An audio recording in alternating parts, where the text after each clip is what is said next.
As a prelude to the main summit, over 70 senior government officials, civil society organizations, and members of the business community gather here at the Marlborough House for a conference tagged Tackling Corruption Together. Mr. President, should Mr. Cameron apologise? President Muhammadu Buhari joins them as the keynote speaker. He says under the rule of law, he will fight corruption even if his feathers have to be ruffled.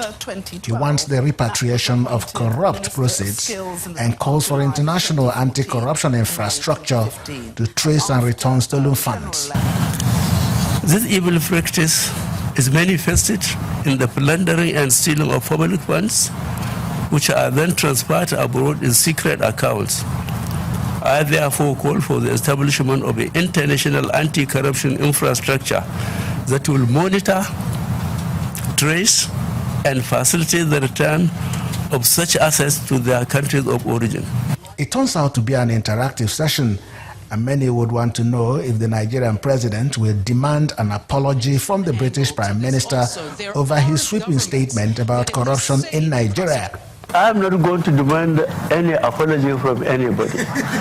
What I'm demanding is the return of assets. And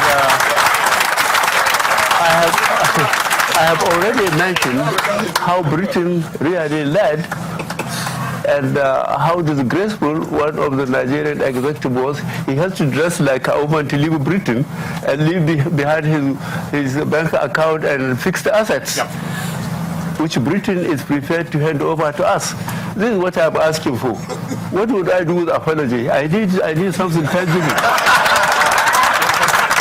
The president's speech also elicited reactions from some prominent Nigerians at the conference. I think the president spoke well on the efforts being made by the government to tackle corruption in Nigeria, except that some of us will have wanted him to join issues with the British Prime Minister, Mr. David Cameron. But I think during the question and answer session, he was able to address that the insulting comment by Mr. Cameron yesterday when the president said it's not really demanding an apology.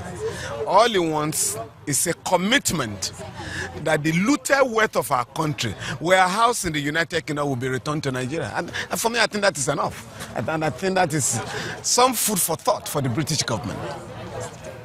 It's very important for us to come together in a day like this, because the fight against corruption cannot be done by one person. Nobody has a monopoly of knowledge to fight corruption.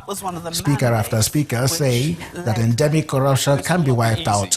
According to them, corruption is man-made and it is within man's capability to end it. Hence the gathering in London. Chukwuma Onwekusi in London for Channels Television News.